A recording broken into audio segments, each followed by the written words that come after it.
স্বাগতম। আজকে আমি পার্শে মাছের ঝাল করব। তাই এখানে নিয়েছি পোস্ত বাটা 10 গ্রাম থেকে বেশি, আর নিয়েছি কিন্তু সর্ষে বাটা, আর এখানে নিয়েছি টক দই। এবার আমি গ্যাসটাকে ধরিয়ে দেবো, ধরানো আছে।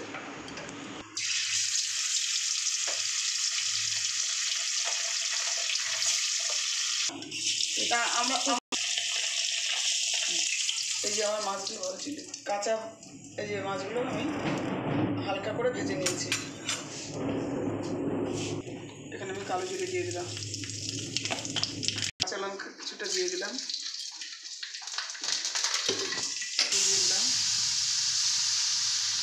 এই যে সরষেটা আমি বেটে রেখেছিলাম, সরষে কাঁচা লঙ্কা কেটে দিয়ে দিলাম।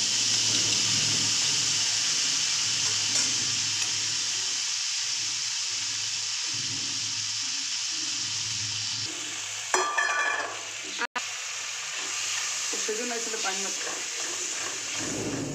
এই যে আমি সর্ষের অংশটা কষিয়ে দিলাম। এবার আমি টক দইটা দিয়ে দিলাম।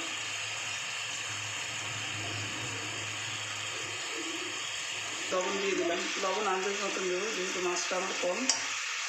পোস্ত বাটাটা দিয়ে দিলাম। ওই যে আমার মশলাটা তেল ভেসে উঠেছে, এবার আমি জল দিয়ে দিলাম।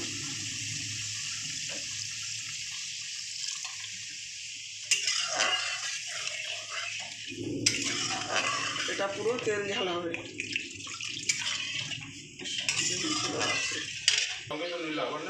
এই যে আনতে পারতিস, হেভি মাছ, হেভি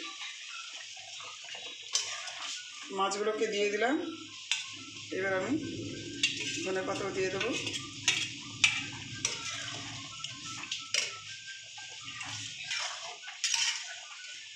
এবার একটু ফুটে উঠলে আমি নামিয়ে দেবো।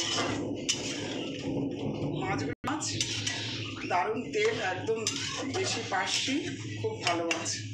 এখানে আমি একটু কাঁচা সর্ষের তেল দিয়ে দিলাম। গ্যাসটা আমি অফ করে দিলাম। এই পার্শে মাছের ঝালটা হয়ে গেছে।